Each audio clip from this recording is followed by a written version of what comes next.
Do you wait for people to just go straight for it, Matt? Hello, me lovelies. So I'm here with Matt Legg, which I made up about to talk about his life. And let's see, my comments aren't even showing at the moment. Yeah, I can't see either. I think, are you Kelsey? Kelsey, have you got your spanner? Is it showing to you? Because I can't see it on here. Some reason you can't always see if your mod's got a spanner or not, but Kelsey's jumped in. Just wait for Kelsey to say.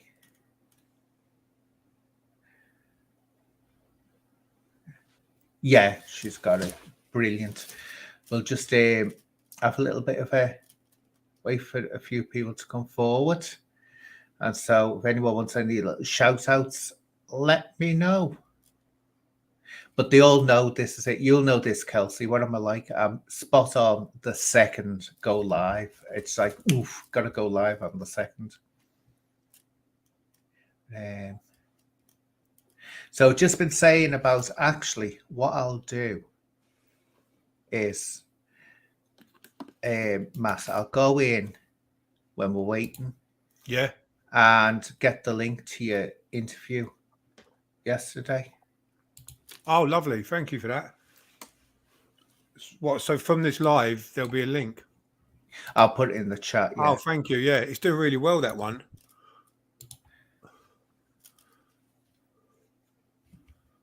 He's a really nice fella, Mark. The whole family, Charlie's family, they're lovely. Really lovely people. So it's Mark Peterson, sorry. Mark Peterson, that's it. Yep. Yeah. Oh, those bleeding false teeth things.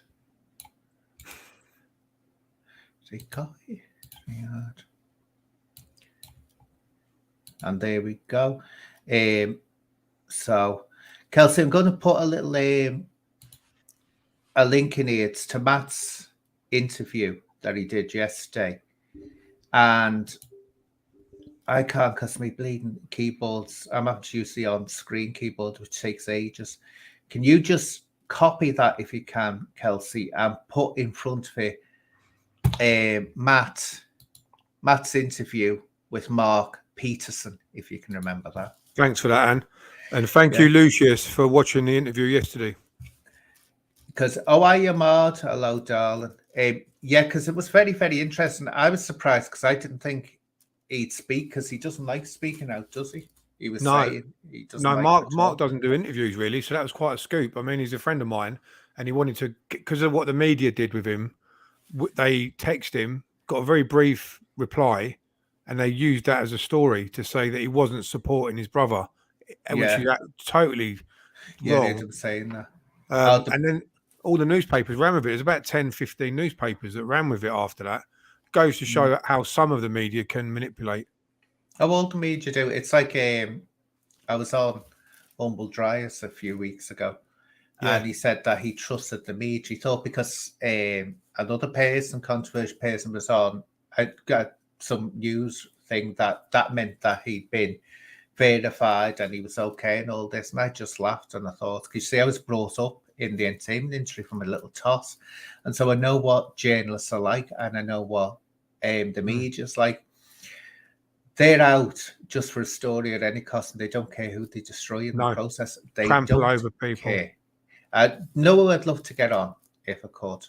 Julie Goodyear, who used to, the old ones, Bet Lynch used to be Bet Lynch on these streets. I remember when she was going through an absolute nightmare, and if she came on and told everything that happened in the press that went for her at the times, the most vulnerable times they could pick on her, shouting through her letterbox and everything, you'd see what the press are like. I never trust them, never did. Did you know Julie Goodyear? I only worked with her once, and that was years ago on Liverpool. Which was it? Was the was it the Royal? No, it wasn't the Royal Court. No, it's the which theatre? I'm getting mixed up. So you actually were in the theatre and you've been on stage and actually. Not acting. No, I never acted. When I was 5, I was put into ballet, and so I became a professional ballet dancer, and then gave that up when I was 24, and just went into whatever theatre work was available, lighting Yeah. technician, set design, and all this. But she did Aladdin, and I can't remember. It wasn't the Royal Court. The Royal Court's too dingy and little, and it wasn't the Everyman. I'm pretty sure it was. It couldn't have been the Empire. I used to go to the theatre quite a lot about Yeah. 10, 15 years ago, back down in London. I've seen Kevin Spacey, Jeff Goldblum on stage, loads of them down there.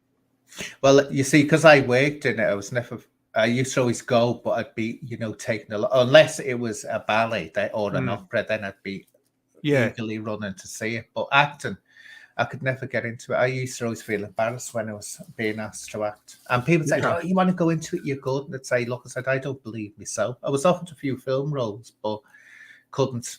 Lack of confidence. Was it confidence? It was the confidence, and I was saying, "Look," I said, "I'm not an actor." One I turned down. I'm gutted by. I'm absolutely gutted by, and because when it came out and I saw it, and it was actually a role that was danced as well. They didn't tell me that. I thought it was because it was a Shakespeare play on film. But that's my misspent youth. My misspent youth at all. But thanks for that, Kelsey. Kelsey's put the link out there for the thank you, Kelsey. Mark Peterson. So anyway, what I want you to do now, Matt, is you in your own words give an introduction to who you are, where you are now. Then what I'm going to do is interrupt you when I need to and say, right, now let's talk about your past, and then talk about whatever comes up in the conversation. So you start introducing yourself to people now. Hi, so my name is Matt Legg. I was the number 2 amateur boxer in the country, super heavyweight. And then I turned professional as a heavyweight boxer, and was fairly successful. Won 7 out of 10.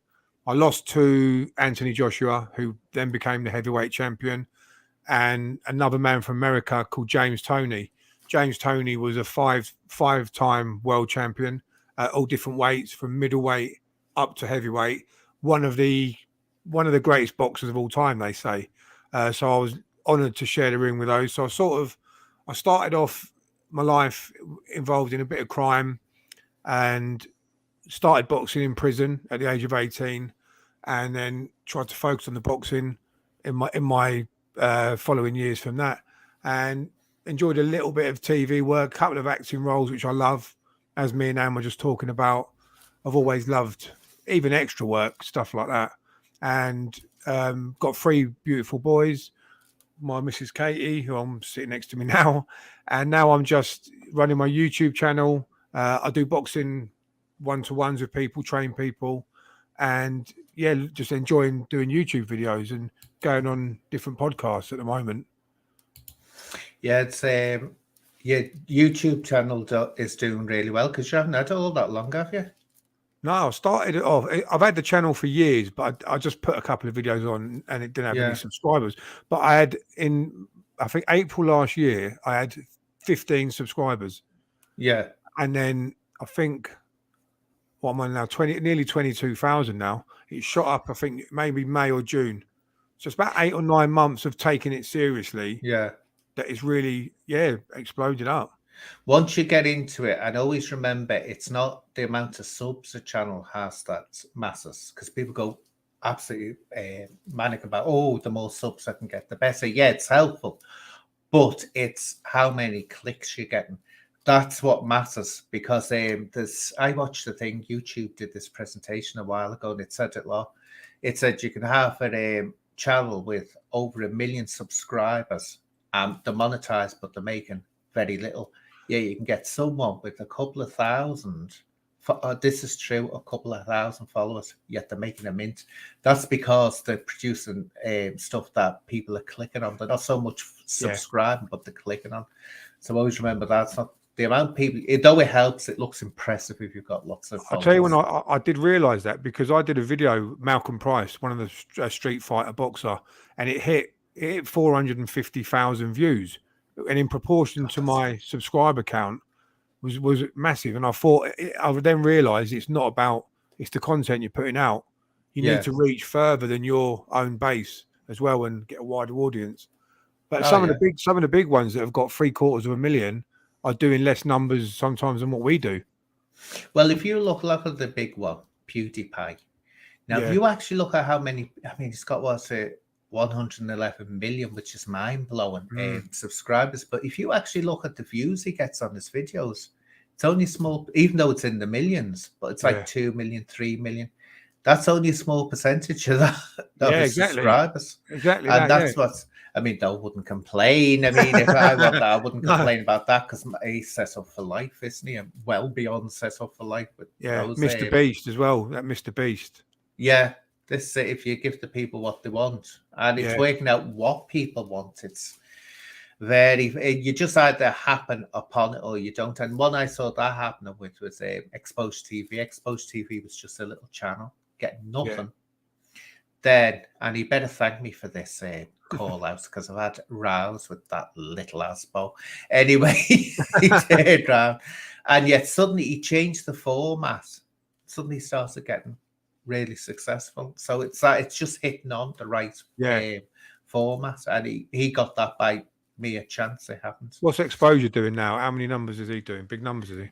He's got his followers.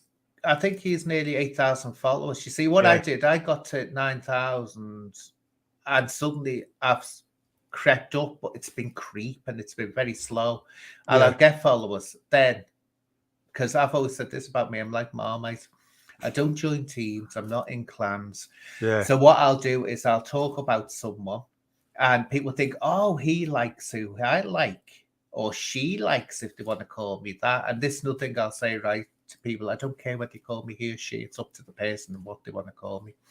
But anyway, I'll get followers then. Then the person will do something I don't like, so I'll do a video expressing that I don't like what they've done. I'm yeah. not attacking the person, I'm Nah, attacking what they've done, the behavior. And then it's they'll start running away, hating me.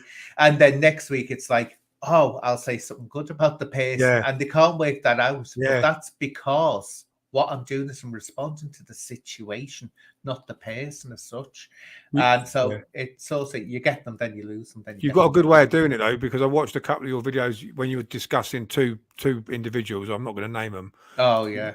but the way you brought the facts, you had a nice bit of relaxing music in the background, and there was just not. It was nice and calm and peaceful the way you Yeah. laid it out there, and I thought I enjoyed it. It was quite good video. It's good videos, and Oh, thanks for that. and I agreed with you exactly what you were saying as well. This was about a month, 2 months ago. It was. But yeah, you got a good style and it's honest. That's the main thing. People want honesty. Oh yeah, that's it. They want it, and they want you to be open. It's like if I don't like, and there's very few people I really do not like. Yeah, It's usually if they're horrendous bigots, I don't like them. yeah, But I mean, I say, I've had people call me now. I'm talking to them because I say this is nothing I say. You deal with the person as they are in front of you now at this moment, not as they were in the past. But the certain people, it's like, no, keep away from me. So I do yeah. go in for them, and they'll always get that response for you. But anyway, enough about me. Even I'm fascinating as I am.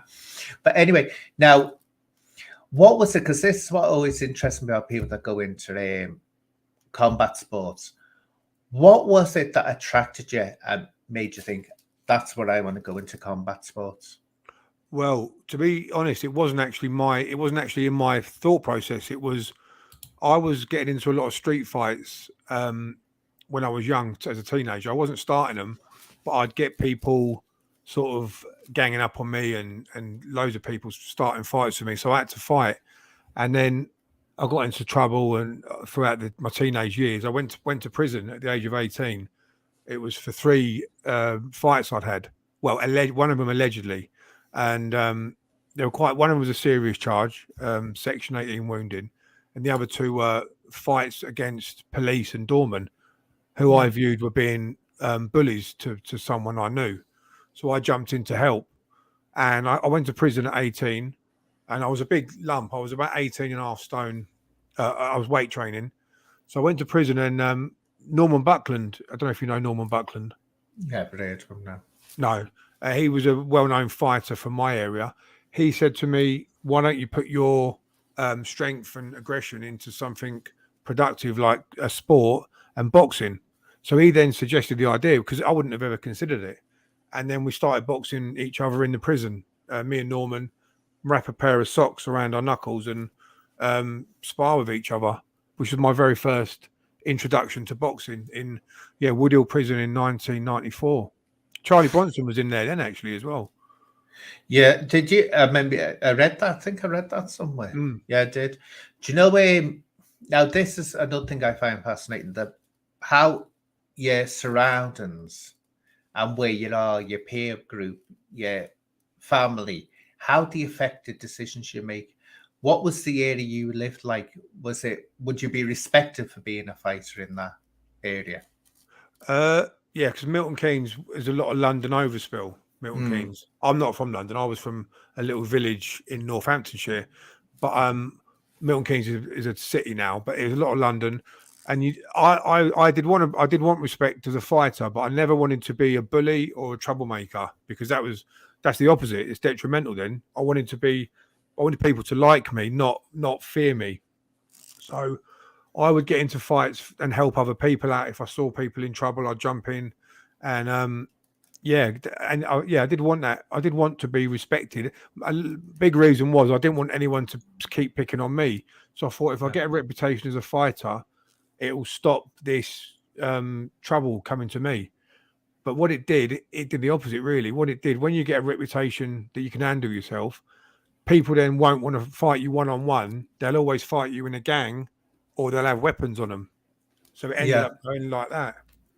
Oh, that's I believe that fully. It's like if someone's tall, because you're 6'2" as well, aren't you? Yeah, 6'2". Yeah, Yeah, so you're tall, and if you got a reputation, you'll always get someone who will think, "Oh, I'll be the one to bring them down. I'll be the one to yeah, show them," and yeah, you get that happening. Because I remember in the 80s when the gender bending hit, and I decided I wanted to go for this gender bending big style, and I used to wear these. That's when you try to make it as difficult as you can for someone to work out whether you're a man or a woman.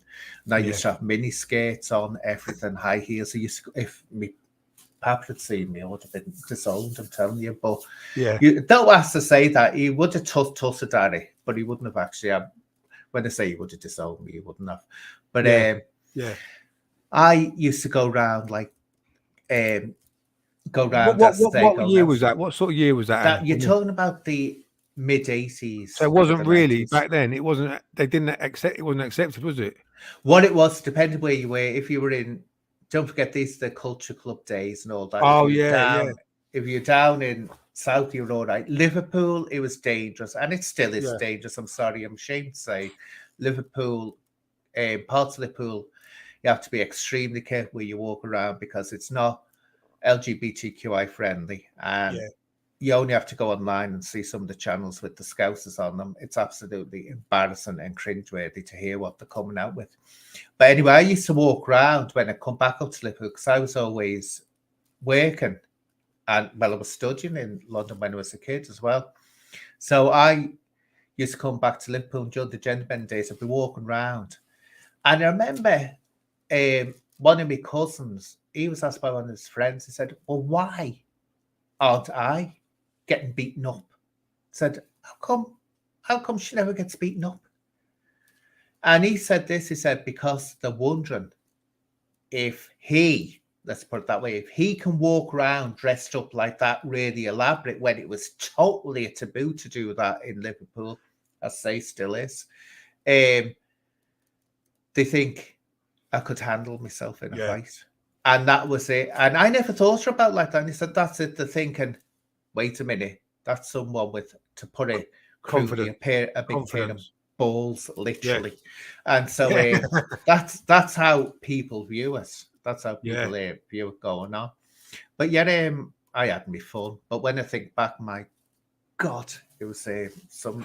I don't ever want to find those pictures or videos again. I don't. I look at the We've got right a side. nightclub in Milton Keynes. It's the biggest nightclub. It's LGBT club. It's called Pink Punters. I don't know if you've ever heard of it.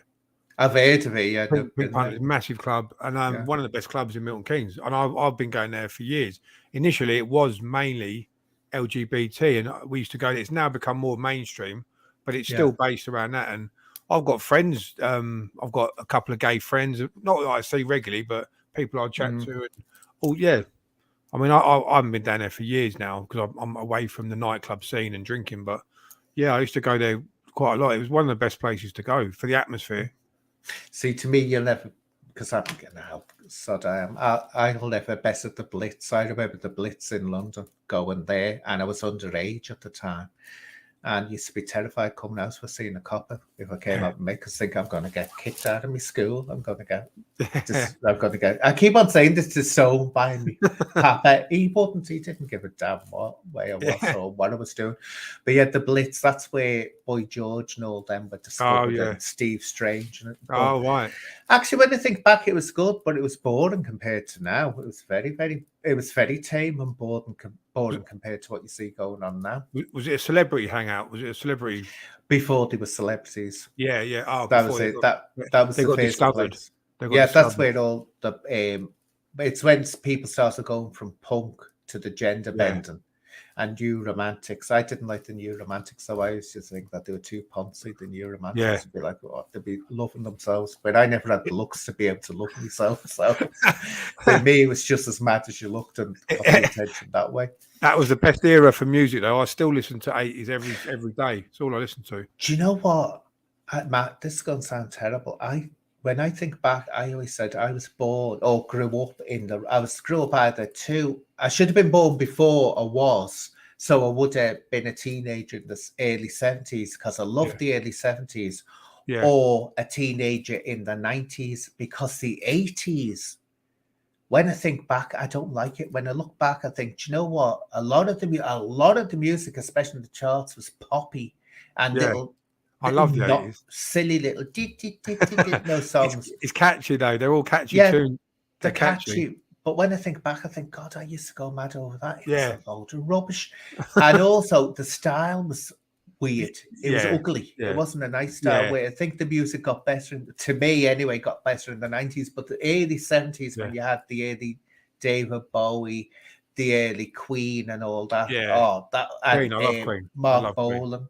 My God, that was absolute bliss those days. So I missed that because I was too young to be involved in it. Yeah. But I got the 80s, and I think back and I think, oh God, why did I have to have the 80s? Why couldn't I think I like it because it was my childhood. I think because I was 4 when it started. It was my from 4 to 14, and you love them childhood years, don't you? So I think it was that probably. And I lived in pubs, so I was always hearing the music from the pub. And so I lived in pubs from a young age. And it was the type of music, was jingly music, as I call it. Yeah, happy. Yeah, all the electronic stuff. But anyway, so when you decided to go into the boxing mat and you were going to go down that route, did you think that was going to be your career, or were you just like testing the water for yourself to see if you'd like it or not? No, I did think it was going to be a career because I did my amateur fights. I did 15 amateurs, and I only got beat by one person, and he was the ABA champion, which to me he was the number one in the country. So Frank Maloney, who's now Kelly Maloney, followed me around the country watching my amateur fights, and he said to me, "I'm going to sign you up professionally when you win the ABA final," which I lost by 1 point. But I thought I'd lost the contract. And when I went out to see Frank, I got out of the ring, and Frank, now Kelly, obviously said, "No, I'll still sign you up. You still get the same deal, same money, everything." So I turned professional and treated it as a job. Yeah, full-time job. Not full-time, but I mean, I was training 3 times a day, Monday, Tuesday, Thursday, Friday, and resting on Wednesday and the weekend. And I was with Frank Maloney, and Frank Warren was my promoter. Frank Maloney was my manager. So this would have been the year 2001. So it's good. To tell you what, good. Silver Moon has asked a good question here. Yep. Do you think boxing should be taught in schools for teenagers and young kids? Now, I have views on this. I really do, because I remember they used to do it maybe the 50s and stuff. Was it the 40s, 50s, whatever?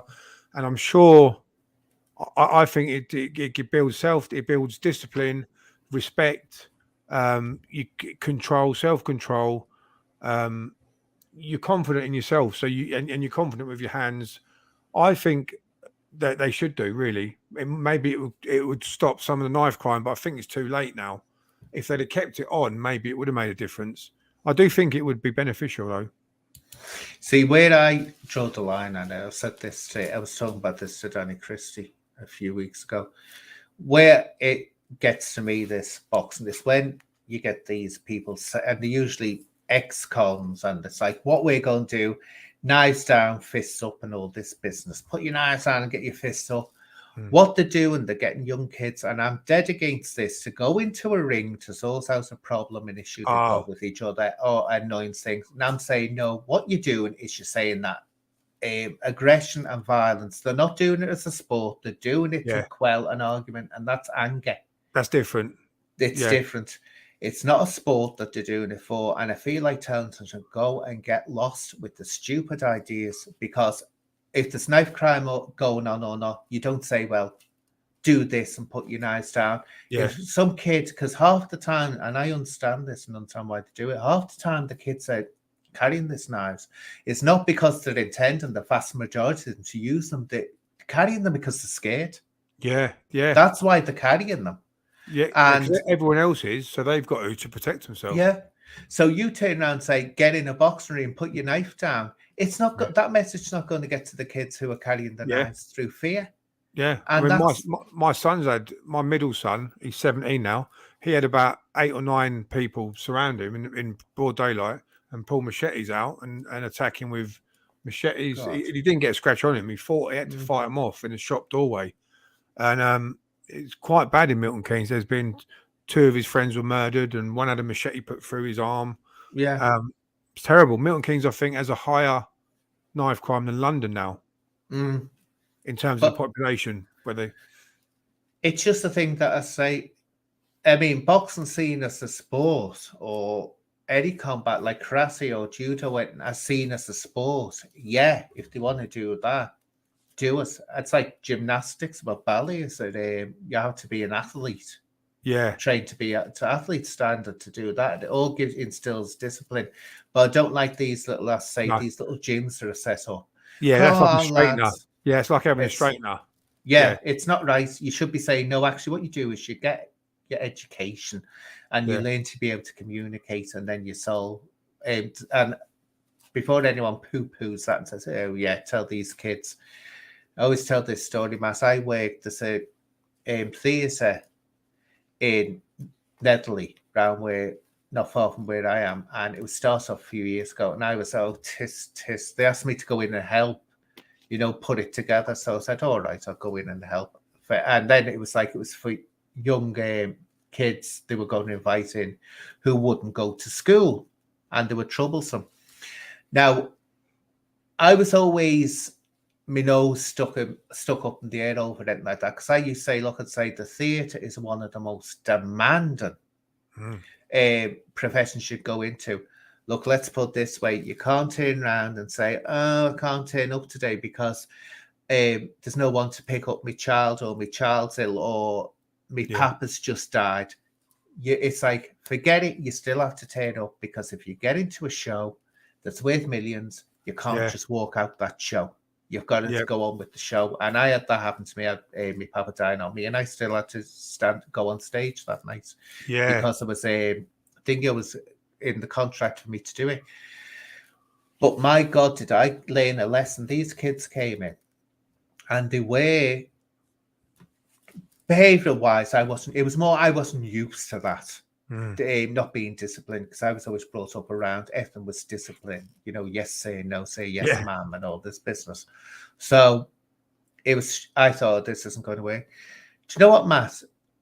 There was about 15 kids. They put on a show, and they did it, wrote it, did it. These are kids who wouldn't go to school. It was amazing, absolutely amazing. Out of those kids, if I remember rightly, 12 went on to further education, and one of them, and this is what made me change my mind completely, wrote a poem. And I read this poem on the wall so that the audience could come in and see how these kids were, developing the art skills. And I looked at it and I said, has he ever heard of Gerard Manley Hopkins, who was a famous Victorian poet, very complex poetry he wrote. Now, of course, it wasn't up to the standard of Jared Manley Hopkins, but it sort of had that, what they call sprung rhythm effect to it. And so he said to me, no, he said, I've never heard of Jared Manley Hopkins. Well, I said, you are potentially, I said, a future genius, because said, you've come out there, because you know the way kids usually go to cats that's on the map, that's when you ask them to do poetry, it's all rhyme and couplets. It wasn't rhyme and couplets, but it had a rhythm to it. And I thought he's hearing the rhythm of the words in his head. That is a talent that you can use for songwriting or poetry. So I completely changed my mind and said, no, these kids, if they were given the opportunity to express themselves in something that they enjoy, instead of being forced to go to school and do subjects they can't relate to, I said the world's their oyster, and it actually makes them want to study academically once they see the doors open to go into it. So it changed my mind completely. So I do agree, schools should broaden horizons and see how they can get things done. But I think my son's got. I wish I could do what my son's got. He's got the option to do media studies, and there's other acting type lessons they've got now. I would have loved to have done that, because I did two terms of acting lessons at Milton Keynes Theatre. This is years ago. I really loved it. I read all the not the Marlon Brando, the Eric Roberts acting books, and I studied it for a while. It takes about 20 years, they say, to become a decent actor. But I did a couple of performances in Milton Keynes Theatre in our drama room, and I really enjoyed it. And like you said about the hard work, when you're doing a stage play, sometimes they've got to do two in a matinee, 2 in a day, and you can't let them down, and it is hard work. Oh, that's it. I'd say it's the most demanding, because I used to hear it because of my background, and I've actually given lessons to actors as well, and how to stand on the stage and how to, because actors don't have a clue. You've got to project your voice, you breathe in, and well, I never used to do that part, but actors are terrible on stages. They never know how to stand. So being a dancer, of course, we have to be fully aware of what the audience can see, because the whole point of ballet is that you're supposed to look beautiful to the audience. So every line has to be controlled perfectly. But there's ways an actor can stand on stage so that they can talk to someone and not turn aside to the audience. But it's very demanding. You've been in a few films, haven't you? You were in Bronson. Very, very. I mean, literally, I was a bit gutted because you blink and you miss me. But I did get Tom Hardy comes in and I shake his hand through the prison bars. I was hoping to be on there a bit more, but that was it. I'm happy to be in it. But I did a few things with Martin Kemp, Alan Armstrong, and then ITV and BBC One. These were a couple of different TV shows I did, thanks to my mate Ricky English, and that's what gave me the love of extra work or film work. I might even pursue it again. I may pursue it again because I do really love it. And to learn acting is you have to do, like you know yourself, sense memory, and you've got to look at certain people, study people's mannerisms. It's a whole lifestyle you've got to do to be a good actor, and to be able to express those emotions and draw on them when you need to. But I do love it because it's a craft. It is a craft. It's like getting in. I always find in the arts, it's that acting, dancing, painting, music, anything. You can be trained how to hone your skills in, but you always get that person, and especially in ballet, you used to get this, and they have this touch of magic, and it takes them from being a brilliant technician. They can do all the right moves, all the right, you know, the timing's impeccable and all this. It was ballet, Nureyev or something. When it was Rudolph, it was Rudolph Nureyev, I met him, met him a few times, because he'd be at the Royal Ballet, and that's where he came to, the Royal Ballet. But and Margot Fonteyn, met her. He was wonderful. You'd think, and this is what I used to say to people think that he was stuffy and stuck up and snotty because he had that persona in public. They're very much proud. And she was very quiet, but actually he'd go in, I think it was this Tartar Russian background. He had no ideas of grandeur. And he'd go in, and with the Corps de Ballet, which is the lowest rank of ballet, he'd go in and do his exercises at the bar with them. No role was too small for him. He never stuck his Mm, nose up at it. Margot Fontaine, you just knew she was a historic person. mm. And I don't know whether she was shy or not, but she came across to me as a bit frosty. She'd Yeah. smile, but she was So was making it clear, don't talk to me. that's like you meeting your heroes then, I imagine, to meet them, was it? Well, yeah, well, see, I had no choice but to go into it. The decision was made when I was 5, so it was never stage struck. It wasn't Mm. until Oh, later on I thought, my God, I met some legends. But the one that always stuck in my mind that I thought, and I always think back from with fondness, even though he had a vicious temper as a teacher, yeah. and I had a few classes with him when I was very young, was Sir Robert Helpman. Now you'll never have heard the name. I know you won't, Sir Robert Helpman. He was a very talented ballet dancer, very talented. But you'll have seen him. You'll definitely have seen him. He was the child catcher in Chitty Chitty Bang Bang. Oh, wow. Yeah. And he Yeah. came up with that character himself. And you Yeah. daren't mention that character to him in private. You can see the Daren't. flamboyant. Now I think of it, you can see the flamboyance in his movement. He was in his 70s then, believe it or Yeah. not. In his 70s, the way Yeah. he moved. But he used to say to him, Matt, he'd say, he used to say about that role, if anyone mentioned it, he'd go, I'm known for much, much more than that. Now, he could have been one of the greatest actors because he was in The Red Shoes as well, which is another famous Yeah. ballet film. He was an amazing actor, but ballet was his main thing. That's what he'd been trained to. Now, I look back at him and think, oh my God, he was an amazing person. Yeah. And I hear kids go, oh, he terrified me when I was a kid. And it's Yeah. like, I knew him. And I thought, you think he was scary in that when he lost his temper in the In real life. classroom? Yeah. Oh, you Yeah. knew. And then he'd be all, oh God, I'll tell you one funny story. I met him after I'd left the ballet world, and I had a little tipple. And I was sitting there with a couple of my friends, and he went, oh, darling, he said, was I too hard on you all, too demanding in the class? And so I thought, you're not kidding me with this act you're doing. So I said, yeah, you were. You were absolutely horrible. I said, I remember you hitting me with that stick a few times. Yeah. I don't usually swear, but he turned around and he went, yes, that's because you deserved it, you little F. And I thought, there he is. There's the real. Yeah. But he was lovely. He was absolutely You're like me. You don't swear, Andy. Do you? I don't swear on No, my I channel. can't stand it. I was just going to say, well, my hero, Marlon Brando is one of my heroes. I've got so many different heroes in different areas. Actors, Marlon Brando was my favorite. I've read his book 4 times. Songs my mother taught me. Al Pacino and De Niro, Johnny Depp. But I also liked growing up from weight training, Arnold Schwarzenegger and those type of people. And I've got strong men. I look up to a lot of strong men and boxers, obviously, and some of the street fighters. So I have so many different people I looked up to and respected, like a wide eclectic mix of people from all different areas.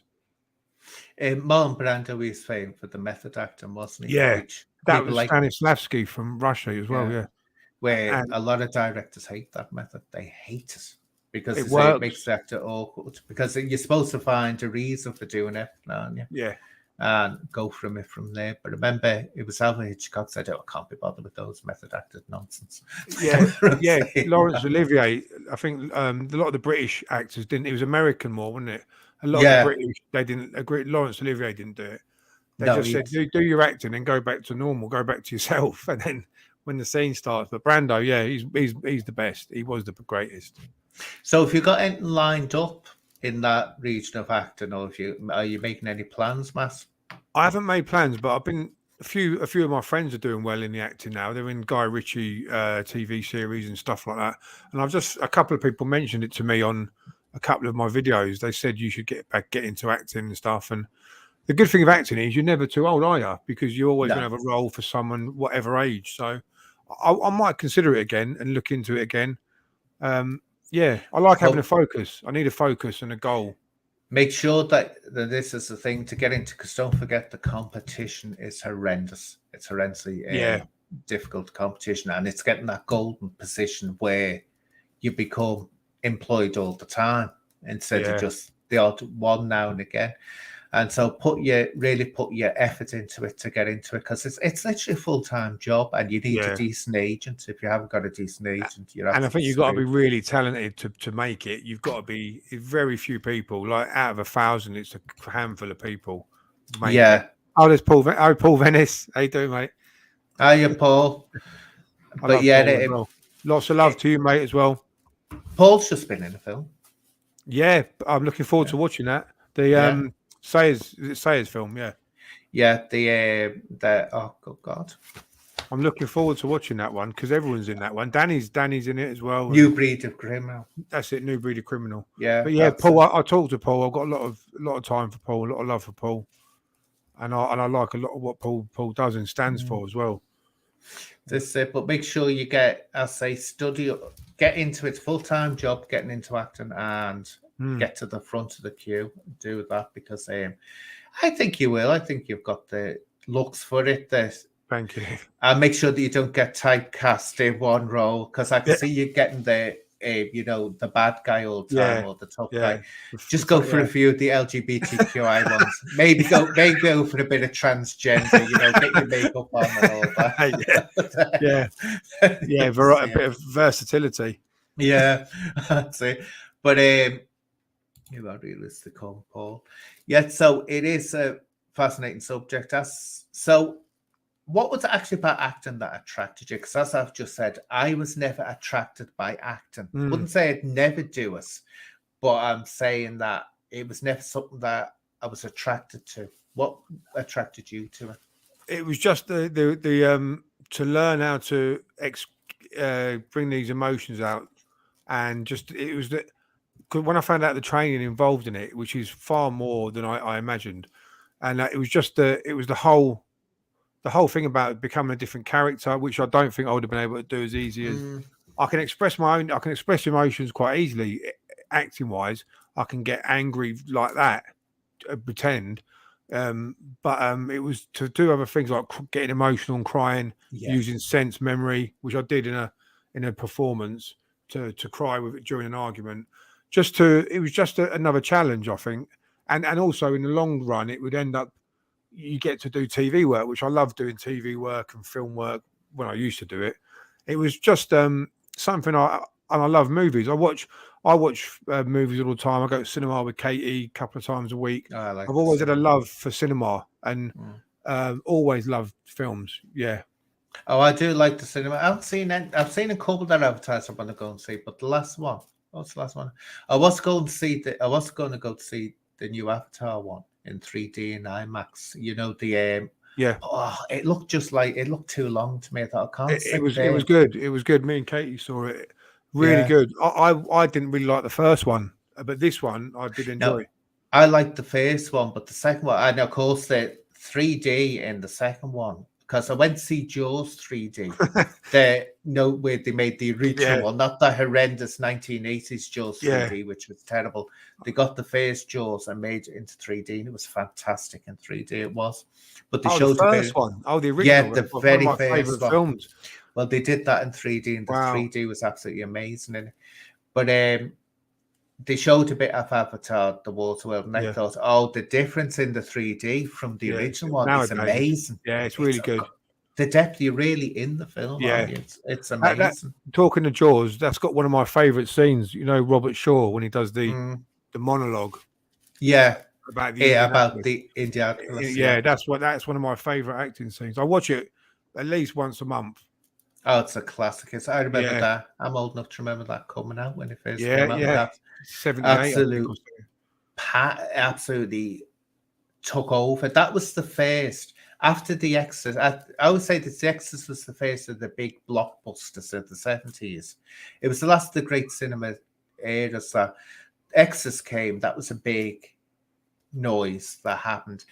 Then Jaws came, and that was the one that really starts off the huge blockbuster. It was. Remember, you didn't back then, Matt. You had to wait ages. The film would be released in America, and we'd hear about all this fuss in America.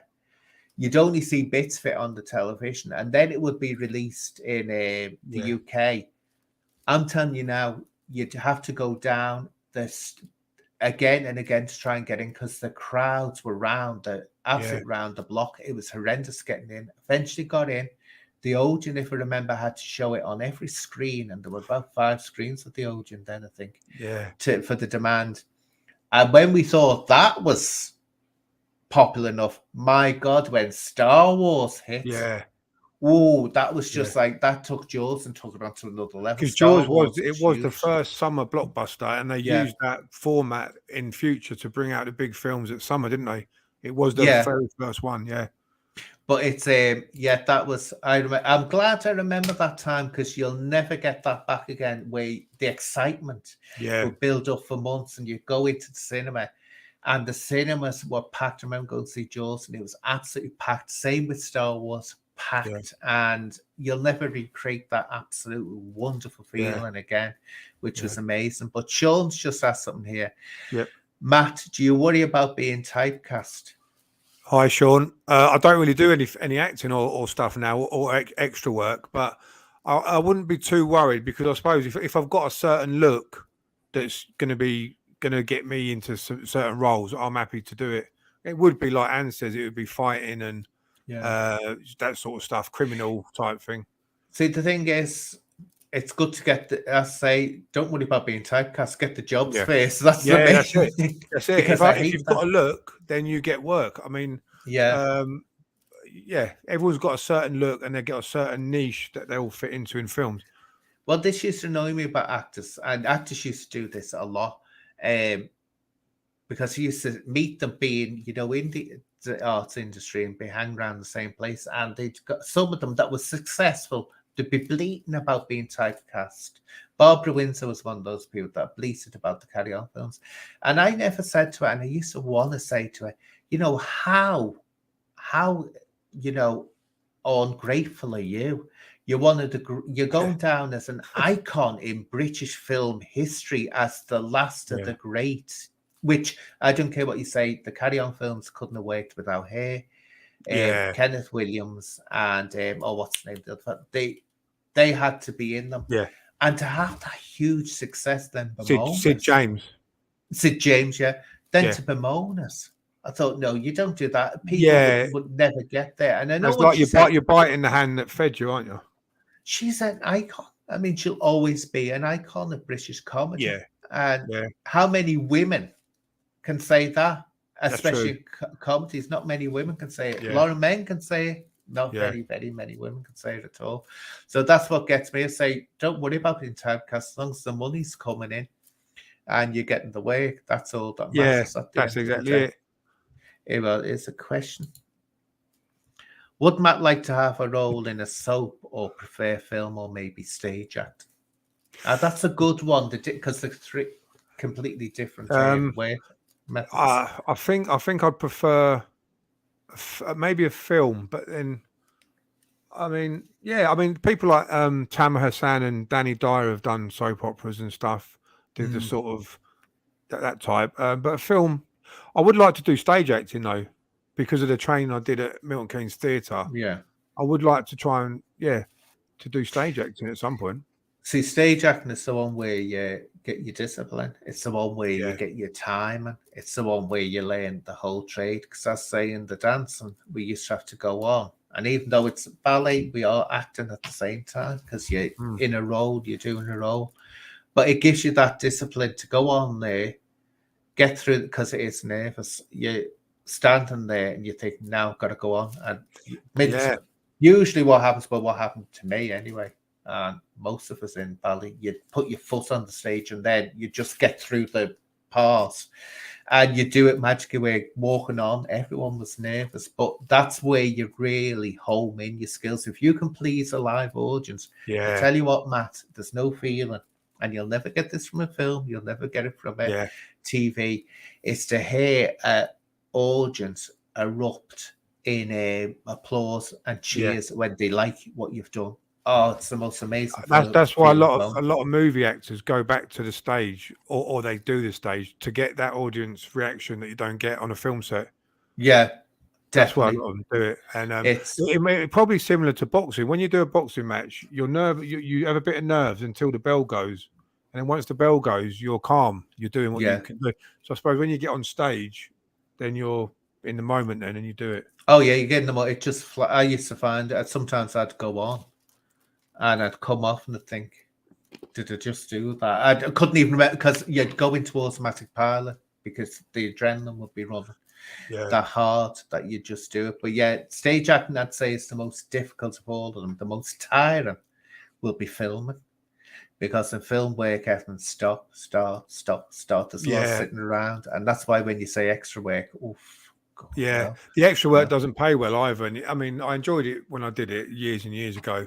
But even the film work, you do. Some of them do 16-hour days. Yeah. 16-hour Oh days. I God, it's mean, terrific. people like The Rock, he gets up at 3 in the morning to train at 4. Yeah. Then he gets his workout done on the film set then for 12, 14 hours.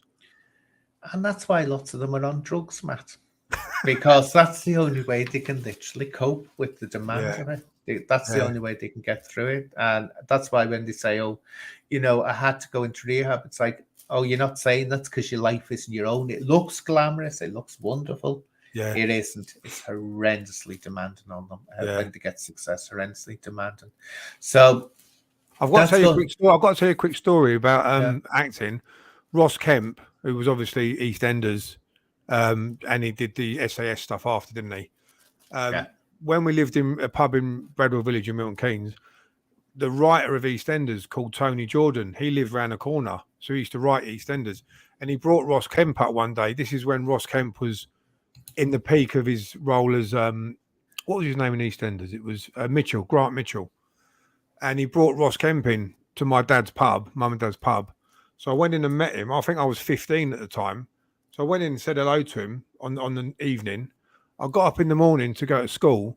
I went downstairs and they were still in the pub drinking. Ross Kemp, Tony Jordan, and my dad all like on the beer. This is like 7 in the morning. Mm. So I went back in and spoke to him. I went, got a picture. My dad had loads of photographs. I've got photographs of it all, of my dad and Ross Kemp and all that. And I went to school, told everyone at school, oh, you won't believe it, Grant Mitchell's in my pub now.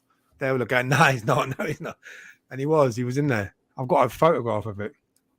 So is he like one of your inspirations or someone you're dating to go be Not like? so much. No, I didn't. I mean, I watched him back. I watched EastEnders back then. I didn't watch it again after that, probably after my teenage years. But I did like Yeah. his SAS shows and his what they called the crime documentaries he did. Yeah. I found that interesting. He was a really nice bloke as well. Ross And when Kemp. he was in extras, oh God, that was Oh, funny. that's brilliant. That was funny. Yeah. He really let himself be sent up there. I've watched that at least every episode, probably about 10 times. With the wig on. Oh God, Yeah. that was so funny. And he just Yeah. didn't care. It's amazing how actors, really so talented funny. actors, just let themselves be. When absolutely Vinnie ripped to Jones bits. knocks his wig off. Yeah. Me and Katie, mate, Katie watch it at least like once or twice. Oh, it is funny. It's brilliant, that one. But John's talking about Ben Kingsley is good. Gandhi to Sexy Beast.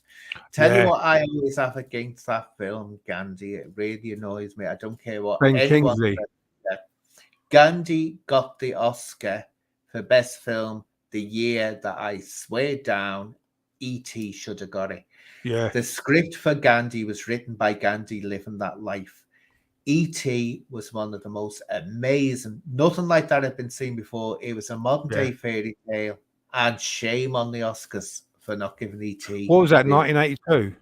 I think it was the 80s, but E.T. should have got it. A beautiful fairy tale, and Gandhi. It was good, but the script was written. Normally, Steven Spielberg films do get the Oscars, don't they? A lot of the time. Oh God, no, he has a terrible time. He has a terrible time.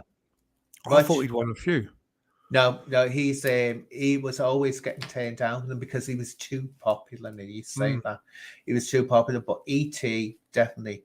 And someone said that, I remember, said they'll be embarrassed in the future not giving E.T. the award because it was one of the most unique films ever made. It was just totally unique. But I think the Oscar, they don't like giving the award to certain films that are. They never like giving them to comedies, did they? They never like giving them to. You won't get any action films. There's a certain genre that they avoid certain genres, and maybe sci-fi they don't give normally. They've got to be arty, like Titanic got loads of ones, but that's because it was an arty subject. Whereas if it had been, I say, Star Wars or something like that, it wouldn't have got anything as much appeal to it. They don't like anything that's too populist. In other words, That's the it. That's it. population. Mainstream. Yeah, Unforgiven was one of my favourite films. I don't know if you've seen Unforgiven. I haven't actually seen it. I've heard about it. Yeah, No, I Clint might have Eastwood. seen it. Clint Eastwood. Do you know Brilliant what? I film. think I might have seen it. Yeah. Yeah. Oh, there's loads I could talk about. Films. I used to watch the Oscars every year. Stay up till 4 a.m. and watch it. I think it's on this week. It might have been on this weekend or coming up. See, it gets boring after a while. Yeah, and then your film that you want to win doesn't win, Yeah, and it's like, yeah. why is that? Loads of rubbish one. The worst one I ever saw was God, and it was I couldn't wait to get out the cinema. Shakespeare in Love. I don't know what made me and my mate go to see it, but we went to see it, and I said to her, That was terrible. God, I said, this is awful. And you know, even who was it that was in it? She played Queen Elizabeth. She was in it for the blink of an eye. Because it had what was that fella called? Begins with a J. Who played? I know you mean, and he gets on my nerves. I thought he disappeared though after that. I didn't see a lot of them more often. This is intense acting. Yeah, that's his idea of being intense. Looking like he's trying to strain one out. But yeah, she turned around. Judi Dench was Queen Elizabeth, and even she said it was ridiculous. She was hardly in it, and she laughs in it, watching a performance that they put on, and she got an Oscar. Yeah, she was like, I was hardly on the screen. She wasn't. She was in it. But people, if you haven't seen Shakespeare in Love, forget it. Don't watch it. Yeah, I remember watching it. I was about 20 odd years ago. I was going to ask you, Andy, are you a fight fan then or not? No. Do you know what it is? Yeah. I started talking. I don't even know how. It wasn't until I came onto YouTube. I've spoken to met fighters, as I say, and I did ninjutsu for a while when I was younger, but I was never into boxing or anything. I always found it too much. Yeah. You know, I didn't like anything like that. But strange enough, you'd think that I wouldn't relate to people who are into boxing or anything like that. Yeah. But somehow we do get a common ground. And I think what it is that, one, you're in a sport that requires a lot of commitment, a lot of dedication, and you've got to have that gusto to do it. And of course, I came from a completely the opposite side, but still you needed that dedication, you needed that commitment, and you needed to get through the pain barrier as well to succeed. Courage to get on stage, and perform. It takes bottle. It takes bottle, but also it takes look at him.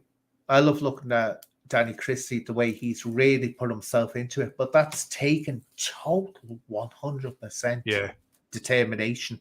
And that's the same what a ballet dance has to go through. You have to be focused, and you can't let the focus go, because if you do, guess what? There's too much competition, and I've always said this, someone's ready to take your role, and we used to all be like that. If you saw a role and someone slacked, you'd be jumping in front of the queue. Cutthroat business. Very cutthroat. So you can't be absolutely. But I'm glad, because my views on it are changing. I was really against any kind of boxing or bare knuckle fighting or cage fighting. I thought, oh no, it's too much, it's horrible, and it does brain damage, it does this, that, and the other. Dead against it. But through talking to people, I've suddenly realized, and I can respect them and see where they're coming from. I mean, I couldn't do it, I wouldn't do it myself, but some people would love to get me in a ring and give me a good punch, and I can tell you they would. But I can see where it is equivalent to an art form. It is. And it takes that. And also to some, at least in ballet, it was predictable. Every step, you knew what you were going to do. But when you get into a boxing ring, it's not a script. You've got to literally take and act off. You have to act off the top boxing of your head. and bare knuckle more is the purest form of sport. All sport is competing against another team or whatever, but boxing or bare knuckle is man against man. It is the purest form of sport you can get, man versus man. And that's bare knuckle's probably the purest one. Yeah, the only thing that always gets me nuts about this, Matt, is that I find a lot, and I keep on mentioning this, of people who go into knuckle fighting, Mm. boxing. Not so much boxing, but bare knuckle fighting and cage fighting. They all seem to have at some point rage and drug problems that they Yeah. Oh, have to get over. lately, I think. Yeah, I've seen that. A lot of the lads doing it now. Yeah. Yeah. But even in the past, I mean, Danny is Yeah. a famous one. He got over his. But Yeah. I'm saying to myself, because one of my neighbours, funny enough, her son once is studying boxing, and I said, just be careful. I said, because everyone I speak to, I said, that comes from that background. I said, they've all got a story if they were into drugs and all this. I said, you've got to be careful that the culture around there isn't when you're starting off drugs, Yeah. and crime. I said, you've got to be careful of that. I'm not saying that's true in every arena. It isn't. But what's your thoughts on this? That the culture around this is easy for a youngster that wants to make this Yeah. the profession suddenly gets dragged into drugs But what I and was going to crime. say was before you said that, in terms of aggression and at being angry, if I fight, I don't want to be angry because that is when you're more likely to lose. And unless not in a street fight, but in a organized boxing match or bare knuckle match, you have to be calm. If Paul Venice is still there, he'll know, and Danny Christie will say the same. If you get angry, you get wild and you start to lose your technique. So you have to be. If I get into a fight, I want to be calm, collected, nice and relaxed, nice and loose. And I just treat it as, even if it was a fight, treat it a bare knuckle fight. I treat it as just a sport. It's a sport, and you just want to. The minute you get angry and lose your temper, you may lose the fight because you're going to get wild. Your technique's going to go out the window. You may get over enthusiastic and forget your defense. But when you walk to the ring normally, you're as calm as anything, breathing and nice and relaxed and loose. Aggression to me doesn't have any part in boxing and bare knuckle. Yeah, I've never got angry in a boxing match, or street fighting. I have because that's different. But never ever once have I ever felt any anger or aggression. I just look at my opponent as a target, and I just look at if their hands are too high, I look at their body. That just becomes a target, and they're just a target to me. They're not. yeah. There's no Well, emotion. this happens. Remember the 3D Fight Club, which showed Ah, some people who weren't professionals, definitely weren't yeah, professionals. But you'd know the difference between the ones that were serious and the ones that weren't. And no wonder he wasn't in the 3D Fight Club because he was too high above that. No, Mick Terrell. yeah. Mick Now, Tell's he good. has a totally professional attitude. Yeah, And there's nothing aggressive about him. He doesn't come online trying to be the hard lad. But when they come on, what's his name? Brett May or something like that, acting like a complete nut. Say, oh God, get a frock on, love, if you want to pose like that. Just get a frock on and go the full way. I can't stand it when they start posing or thinking that they're gorgeous or sexy or something like that. It's like, no, that's demeaning to the profession itself. So Mick Terrell definitely a good fighter. he's good, but he's got a professional attitude. He doesn't go Yeah, out there trying to be a celebrity as such or a yeah. character. Going back to what you said about, I know what you mean with the people doing the drugs. There's a lot of people that were doing drugs that got into that bare knuckle scene on the first 3D Fight Yeah, Club. I was actually talking to Dean Lynch Ward last January. We were talking on the phone, and I was thinking of going on because I wanted to get into bare knuckle. And Dean said we're doing a 3D Fight Club, and I said I'm not really ready yet. And not only that, I wanted to just watch their first show to check how good it would be because it was their first one. So I said to him, I won't do the first show. I might do another show later down the line. But as it happens, I didn't do it anyway. And I was gonna fight Jack Draper at one point, and then Jack's PKFC contract got in the way. And I was enjoying the training for that. I got hitting the punch bag. I was getting ready to go and meet my trainer and do sparring. And yeah, but Jack's contract got in the way. But Jack would have been a good fight for me. But I'm 40. I'm 40. Coming up to 47. So I'm probably maybe too old. I've still got my speed. I still think I'm got the speed and the power. It's whether I had the reflexes when the punches are coming yeah, at me. I just need to have a focus and a goal. When you've got a fight, it's the best focus you can have because yeah. you can't show yourself up in front of thousands or hundreds of people. You have to get in shape, and it will stop me drinking. It will stop me doing anything unhealthy. And um, Yeah, See, I think what it is, I say it's whether you're a professional attitude, but I'd never blame someone for getting dragged. And I've always said this because I worked with the probation service at one point with users, drug use on treatment and testing orders. And I've always said if someone's in that situation and you have to start really as young as you can in boxing or anything like that, if you want to really get into it, if they're dragged into that, because it's hard to say, oh no, I'm not, I'm going to be the Jehovah's Witness here, or I'm going to be the Mormon, I'm not going to drink, I'm not going to take drugs when all your peers are doing it. So it's a difficult thing, but I think that's why. And it might happen the need to upgrade it so that it's taken more seriously as a job. Because let's put it this way, going on to stage work, being a professional actor, being a professional dancer, being a professional in an orchestra, musician, that's all seen as this is a proper job. But for some reason, they look like bare knuckle fighting and cage fighting as sort of like a weekend thing that you do. And I think that's what's causing the problems. Where if it was a job like gymnastics or whatever, then the whole culture would change. I think there's, depending on the organisation who putting the shows on, you see the different. Like the BKFC, they do look like athletes. Yeah, on that one. So I suppose, and the BKB one as well. I think I haven't seen the 3D Fight Club's latest ones, but I got told that their later shows were a lot better standard. I didn't see it.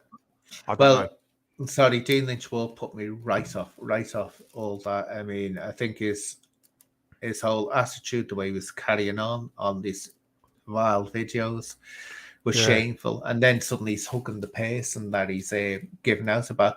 And I said this to Dean because I was speaking to him on another show. And I said to him, I said, your attitude said, if I was an investor, and this is the thing, they want to attract the kiddies. I don't know why they always think they're going to be the answers to society's problems by attracting the kiddies. But I said to him, I said, if I was an investor, I'd say, all right, I'll think about that. I said, if I saw one of those videos, I'd say, no, this is not an appropriate person to be telling any youth how to put the life right when it's vile, disgusting filth is coming out of his mouth. So that made me pull back, and I just don't like the whole Dougie Joyce sort of Caricians on on a shoestring thing, and that smiling at the camera and all like, so I don't know Dougie Joyce, but I know the Oxford Joyces, which is a different part. But the Oxford Joyce is Willie Joyce and Big Paul. Big Paul is the fair play man, and I fought Big Paul in the amateurs, and we've been friends for sort of 20 years. When you've had a fight with someone, you have a sort of bond with them when you've had a good fight. But the Oxford Joyces I get on with. Dean I haven't spoke to for a while, but I always found Dean on the phone very humble, very polite. He's all right, yeah. Yeah, I know he had that thing with, I don't know what happened with him and Danny Christie, and I saw all that. I personally, myself, don't get involved in any call-outs and things like that. That's my own personal... Oh, good God. Danny Christie could have levelled him out, honestly. It was embarrassing, but I think he does it for attention. But it's getting the wrong attention. Look, not this rubbish. Bad publicity is always good publicity. No, it isn't, especially when you're in the age of cancel culture. It can destroy you, even when you're not being controversial. It can destroy you by just one thing you say. So you've got to be very, very, very careful. It can block your way. And he said things in the past which would not be tolerated by a professional organization. No way. If you get a lot of toxic subscribers on your channel and you start off in a negative way, which I've seen a lot of other people do, there's not really a way you're going to come back. I don't think you've got a big shelf life. No. So I always try to start mine off. I'd have purposely said I'm not going to get involved in any beefs, in any negative stuff, in any name calling. I said I'm going to keep it all polite and respectful, which I've done so far. See, this thing, I think if Paul Venice is still there, that Paul Venice needs to, if he's listening, you need to get this into your head, Paul, right? When people are hating on you, when people are trying to get a raise from you, ignore it. Yeah. Because the last thing you want to do is respond to it. Because now I can get some horrendous hate in the past, right? Horrendous hate, but I just started ignoring it. So they get bored with you, and I block them. There's no way to block. I've only just started doing that, Anne, because initially I thought it was a cop out to block them. I thought I've got to let them. I thought I've got to argue back with them. But then I found out it plays too much time on your head. It gets in your head, some of them, and you're feeding them, and you're giving them more ammunition. So what I've started doing in the last 2 weeks is blocking them if there is any. Yeah, There's very few, but the ones I do get, the minute I see it, they're gone, and I don't give them a second thought. that's what you've So got to then, do. whereas before I would argue back with them, then I'd be thinking about them when I'm doing my bike ride or whatever, and it manifests itself in negative ways. So I just block them now. I That's what don't I get do. many. I don't get many, but you're best off. And I would say this to Paul. I speak to Paul, and because he gets them. I saw a terrible one that he put up the other day, which was beyond belief. Yeah, it's disgusting, but again, Disgusting. you Yeah, just have to. I wouldn't even respond to that. I wouldn't even take notes of it. I wouldn't I do would just anything. block them straight away and don't Yeah, give them a second thought. it's a good It's easy. idea if you can identify the person to publicize it and shame them. I'll do that. I'll say, "Oh, look at what such a person's done," to Yeah, actually let people know what they're really like in real life, and that can yeah, shame them. But they forget as well. And I've said this. I know people are on YouTube that have destroyed their futures, destroyed them completely because of the way they've carried on. And they thought yeah, they were being smart. It's like, just you wait until you try to go into the mainstream. yeah, See, it's all right being on YouTube, but unless you're a big ass, say, PewDiePie, you're not going to be able to make a big living out of it. yeah, But you need to get into the mainstream, the networks, all that business. They will not touch anyone that's new into the industry. If suddenly someone comes on and says, "Have you seen this where they're giving out bigotry? Have you yeah, seen this where they're talking disgusting? Have you seen yeah, this?" They destroy themselves. And you know what? It's a cruel lesson, because I always say, before the age of the internet, we could make our mistakes when we were younger, and yeah, we all make mistakes. Anyone that says they haven't is a liar. Everyone makes a mistake when they're younger. Ours are not seen. Now yeah, they're replayed. You've got to be really, I'd say, before you go on social media, if you can, get yourself a manager and a yeah. PR Agent. I think to I'm make lucky. them. I think I'm quite lucky, and I'm not saying I'm perfect. I'm not. I'm not in any way. I've done things in the past and crime and stuff like that. But my mum and dad brought me up with a way to treat people how you'd like to be treated. Yeah, Never bully people. They instilled my dad especially never to lie. Always please and thank you. So manners, and I've never forgotten all that. So I think I'm lucky that I had that in me from a child, and my granddad as well, and my nan always instilled the good manners, morals, yeah. politeness. But It this goes a certainly, long way. and this is a good thing, gives, and especially the profession you're in, it gives a good impression. It does, because when you look at people, you look at the people that really everyone loves in, you know, the boxing world and the bare knuckle. It's the ones that are gentlemen that are the ones that people like, the ones that actually are respectful that people like. But when they come on Yeah, with the attitude like that, yeah, it's like, oh, go away. yeah, People don't. They're the ones that aren't really going to be remembered. So there's a lot to be said for it, yeah, because you've met some people. I was looking through the Facebook page that's up yeah, for you, and yeah. you've met Mike Tyson. Just go Yeah. through some of the names you've met. I've met Mike Tyson 4 times, and I was lucky enough to be on stage with him at an event where I sat and had dinner with him. Mike Tyson, Frank Bruno, I'm friends with, good friends with Frank, and me and Katie were at his house last year. He lives about 15 minutes away. I've met Evander Holyfield, one of my heroes as well. Lennox Lewis, so many of the boxers. Danny Williams, but other people I've met as well through acting, Michael Caine, a lot of the top actors I've met, which I get starstruck when I meet the big Mm. names. Jeff Goldblum, I really love meeting him. Oh, he's an amazing actor. Yeah. He's brilliant, and he's such a nice person. Kevin Spacey was a bit quiet. I met them both together, but yeah, Matthew Perry, a lot of the Friends cast I've bumped into, and Robert Lindsay. I did a little a TV show with Robert Lindsay. He was lovely as well. I forget a lot of them. I have to go through my photos to remember. But But I know Frank. Michael Caine actually came to a couple of streets up from where I lived when I was a kid. Him and Pierce Brosnan did a film in Milton Keynes, and we met Michael Caine. I think I was about 8, and he was lovely. He came out of his caravan, his little trailer, to sign autographs for everyone. Really, really down to earth, Michael Caine. Did you see him in Dress to Kill? No, which one's that? Dress to Kill. Oh, good God. Just get Dress to Kill. He's a Oh, a transvestite in it. oh, And really? just Is that transvestite. in the is that an 80s film? Yeah, it was Angie Dickinson's in it, and I Oh, can't right. remember the director, but it's the fellow who made Carrie, the original Carrie, which is Oh, fantastic. not John Carpenter. No, it's not John Carpenter, but the original Carrie, which is fun. He made it Dress to Kill, and my God, let's put it this way, he doesn't look any better in a wig and a dress. He doesn't, and it's not really a good film. And he'll say that. It's the thing with Michael Caine, he'll take anything. He'll take anything, and he doesn't care whether it's rubbish or not, which you've got to give him a credence for. He did that Jaws 4, wasn't it? The terrible Jaws movie. He's done some terrible things. But Frank Bruno, because I'd love to interview him sometime. Yeah, Frank, get the chance. He's a lovely fella. Yeah, Frank's lovely. He exactly what you see on TV is what he's like, Frank. I first met Frank, he had a bit of trouble. I got a phone call from a friend of mine, very well-known person in the criminal world. He said, "Do you want to help out Frank Bruno? He's got a bit of trouble." And I went, "Yeah, 100%. What have we got to do?" And I didn't have to do anything, to be fair. I think my mate did the majority of it. And Frank then took us out. This is probably about 15 years ago. He took us out for a meal to thank us all.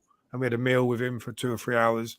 And then I got to know Frank through that. And yeah, he's a lovely fella. Yeah, he's a lovely bloke. Yeah. And he still trains 2 or 3 times a day, 60 years old now. Yeah, really, really good bloke. And another one he's a true legend of sport. Well, it wasn't only sport. I remember when he was the hottest thing on television. Yeah, he was. Transcended sport. He's probably he's a household name. Yeah. Yeah.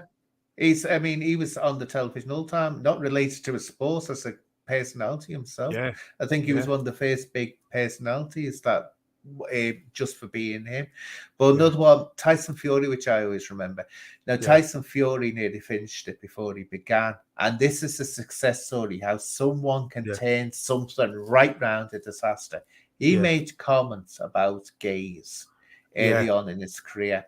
And we thought, that's it. He's finished. He's done for. Especially if you've got it and say critical about LGBTQI people, please don't mention the Bible because that will make it 100 times worse for you. It will make it 100 times worse if you do that. But he suddenly faced it when he saw the outrage and the backlash. It was amazing how he stepped up to the mark and actually recovered everything back. It's almost like he became mature overnight. Yeah. It's almost like he had a PR. I think he just realised and he matured as a man. And he was saying stuff about his wife and all that as well at the same time. Do you remember? He didn't. That's what's amazing. He didn't seem to know. He hadn't thought through what he was saying. Yeah. He was showing ignorance, which was pure ignorance. And you could tell he'd gone away and thought, I've just said this. I need to look into whether what I'm saying is right or not. And the answer he got was that he was wrong in what he was saying. It was a total rebirth. Well, did you see what his dad said the other week, which I thought was very bad, about Jake Paul's girlfriend? No. Yeah, I won't repeat it. It was quite bad. I'll look it up. It was on a press conference between Tommy Fury and Jake Paul. That's very nice. Yeah, it's on YouTube, but he said something derogatory about Jake Paul's girlfriend, and Tommy Fury was like, "Oh, Dad, no." Who's his girlfriend? I can't remember her name. Is she a girl from Love Island or something? Maybe. Oh, it's not that. I don't know. Someone was telling me in my chat at one point about is she the one that went with, or am I getting mixed up with a stepson? No. I think her name's Molly May. What's Tommy Fury's girlfriend called? Molly May. Molly May. I've never seen it. Apparently they're on Love Island together. I never watched it. Oh God, that thing should be absolutely binned. It should. I think I watched the first series with Paul Danan and Sophie Andon, but. Oh, I'm old school. It's like dirty. Sex is dirty. You don't talk about it in public. It's dirty. That's me. Look, you even mentioning body parts, I start giving that. So old school. But anyway, we'll start winding up now. What I'll ask you now, Mass, if you were to go back and meet yourself when you were about, let's say, 16, 15, 16, ready to venture out into life, what 3 bits of advice would you give yourself? What 3 bits of advice? Mm. Right, it would be don't be too trusting with everybody, because I used to trust everybody implicitly, and you learn as you go along. Yeah, don't be too trusting of everybody. If you're good at something, work hard at it, and don't be deterred from any setbacks. And just be positive. And I'll add a fourth one to that. Always remember when you're young, if you could, that you're not going to live forever. You're mortal and you Yeah, haven't got long to fit your dreams into your life, because you'll get that old that you won't be able to do them eventually. That's the yeah, last one. But anyway, Matt, absolutely fascinating talk to you, and we'll do this again sometime. And hopefully, I'll get a few people together. And Paul, Venice, if you're interested, we'll have a talk sometime as well. And but we plan is sometime to get a whole group of people together, and they'll start talking about yeah. Oh, different by the issues way, of free life. before we go, Anne, Kevin Lane said to say hello. I spoke to Kevin Lane this morning. Yeah, He said, have you started his book yet?" I've read it. Oh, you read it anyway? I've read it before. Yeah, I read it when it first came out, because I remember him Oh, doing an interview. Who did I see him doing the interview with? It wasn't Billy Moore. It was James someone English. else. No, James English hates my guts. Oh, was it Dodge Woodall? I forget who it was, but it was really good. But I saw the Billy Moore one as well, so I thought, so I'll have to read this book, because Yeah, I'd actually heard about him. I don't know where I heard about him, that there was this terrible injustice, and it's amazing how he's come out the other end. yeah. He's got Amazing. very strong will and very strong character, Kev. Getting over that. It's Yeah, when bad things happen, but when you're blamed for something you haven't done, I don't know yeah, how people don't go absolutely. yeah, They end up with all kinds of mental health issues. But yeah. yeah, I've read it, but I'll have to get him on sometime if he's willing to. He said he was on here Kevin the Lane. other day. Did he come on a live or something the other He day? was with me on Steve Wraith. We were talking Oh, about yeah, Salvador and whether he yeah, should get out now. But yeah, I'll have to yeah, get him on talk about. But yeah, I read this book. I found it fascinating. I'm like me mama. She passed on the love of reading to me, so I love yeah. reading. Absolutely adore it. I do as well. I love reading. Yeah, it's an amazing. And people, get your kids reading, because Yeah, do you know what? Reading, just the act of reading, educates, and also the spelling will improve as well, and the grammar, because you pick it up yeah. as you're actually reading it. It's dying out now, and because of all the computer games, I think. I used to read when I was younger. There was no computers, so it was read a book. Yeah, well, you just have to people have to say to the kids, do it, and not use computers as nannies. In other words, say we are, there's a computer, go and Yeah, play with your computer. It's great for parents now. They can just literally let the computer bring the kids up. yeah. But Lazy parenting. again, it's easy to say that, but I'd hate to be a parent and say to a kid, no, you can't go on your computer when all the friends are doing it, because somehow that seems cruel. At the same Yeah, time, it yeah. seems like and it's not an easy one, is it? You just have to Nah. go with how things evolve. So anyway, Matt, thank you very much for agreeing to do this. And as I say, well, let's put my face on. It's a bit rude just hearing my voice talking to you. Definitely what we'll do is I'll arrange something again in the future, and hopefully we'll have a few people on talking about issues going on in the boxing arena and other things. Yeah, And keep me updated on your career in your acting, because I'd love to keep on following that and hearing about it. And thank you to all my people in the chat, and thank you to Kelsey, who's been a brilliant moderator. God, did we have a terrible time making Kelsey a moderator, because I wasn't doing it right, was I, Kelsey? Then I worked out what I'd done wrong. So anyway, Matt, you take care of yourself, and thank you very, very much for that. Thank you for having me on, and thank you to all the moderators and everyone in the chat as well. Really appreciate your kind words, and I'll catch up soon, Anne. Brilliant. Take care now.